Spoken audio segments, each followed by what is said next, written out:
First, I'd like to thank all of you for being with us today. Many of you have traveled far, and I really appreciate it.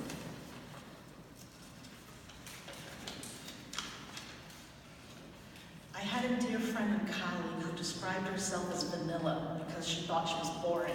I cracked up and reassured her that she certainly was not vanilla, but chocolate. I had the privilege and challenge of eulogizing her at a memorial service at Hartford Hospital a few years back. Today, I have an even greater honor and challenge. My dad, Michael Anthony Voytek Jr., was not vanilla or chocolate. Michael Anthony Voytek Jr., also known as Mike, Mickey, Mick, Uncle Mike, Grandpa, Pa, and Dad, and Stashu, I'll explain later, was definitely New York super fudge chunk. Mike, who I will henceforth refer to as Dad for the sake of brevity and also because it's easy for me, was a complex man who had a full life. He did a lot, and what he did big. Dad loved sports. He played softball, basketball, bowled, and golfed. I think he probably annoyed his friends because he was good at all of them. In fact, was the captain of his golf team. He collected antiques. Well, not exactly. He obsessed about antiques. He wasn't just, it wasn't in his character to collect a few mementos. No, Dad had to be an antique expert, converting his basement into an old country store by himself by hand. He couldn't just collect antique bottles. He founded the Southern New England Antique Bottle Collectors Association. He considered a family vacation driving along country roads, kids in tow, looking for stone walls. Why, you ask? Because that's where our forefathers disposed of their garbage, a gold mine of antique bottles.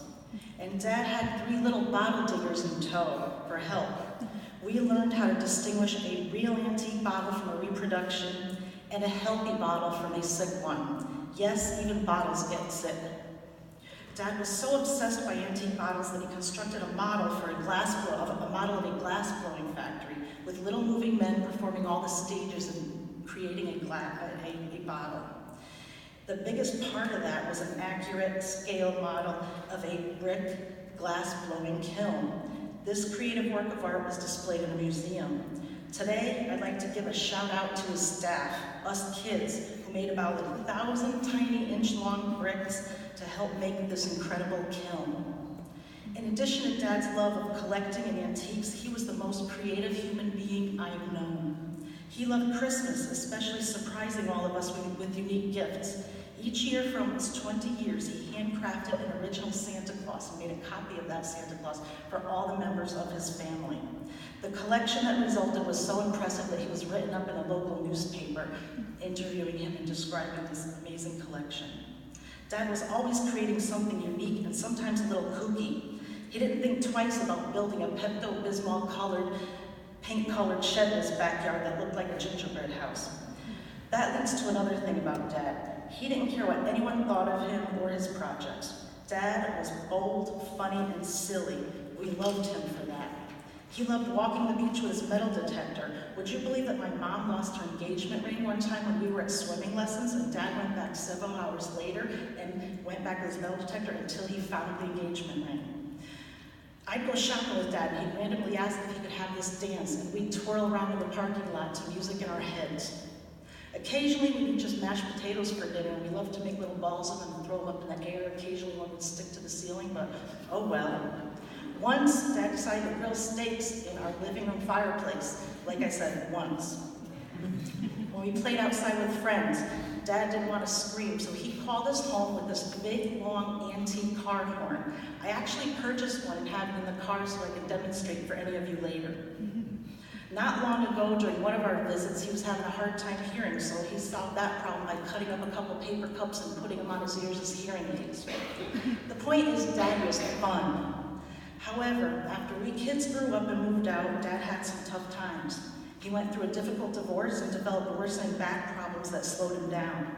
This was a rough time, and during this period when he needed it most, about 30 years ago, an angel came into his life. She hopped into his van, headed to Brimfield, Mass with him, antiquing, and changed his life forever. Turns out, Dad and Mary Ellen were a perfect match. Hard as it was to believe, Mary Ellen was every bit as silly as Dad, and they lived together like Siamese twins for the rest of his life.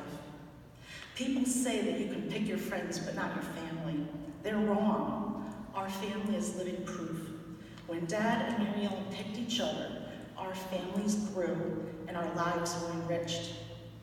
And through our choices to marry and have children, Dad and Mom were the proud parents of a ginormous family of 16 children and 16 grandchildren. Mom and Dad called each of us on all of our birthdays, singing each time a new, unique, goofy rendition of Happy Birthday. Dad and Mom made the most of their lives together. Although Dad couldn't play all the sport team once did, they cheered on their favorite teams together. They traveled, visiting their big family across the country.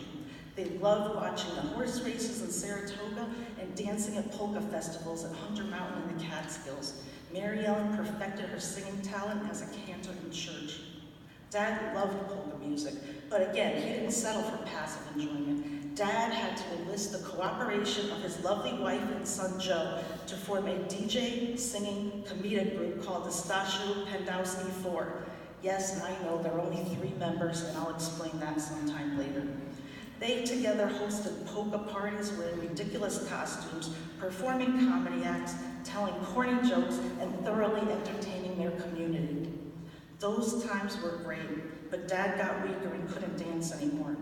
That's when he became a prolific painter. He didn't just dabble at painting, he did it in a big way. He painted passionately and for the people he loved. Some of his paintings were displayed in prestigious galleries and were purchased by art collectors. Dad even won first place in an art show, but this recognition didn't mean as much to Dad as painting paintings for his family and friends. Dad had a full life. He made it full. We will remember this gifted man and what he meant to each of us. He will be remembered for his love, creativity, loyalty, fairness, sense of humor, and great intellect. When Dad didn't have much time left, his children and grandchildren came from all over the country to see him and to say goodbye. I'll never forget that. Dad loved all of you as his own family. And Mary Ellen, you are an angel. Dad was blessed to have you in his life for so many years and supporting him during his final days. Dad asked me to do his eulogy at this funeral, and he mentioned he sure hoped I had a few good words to say about him. Dad, your New York Super Fudge chunk, my favorite flavor.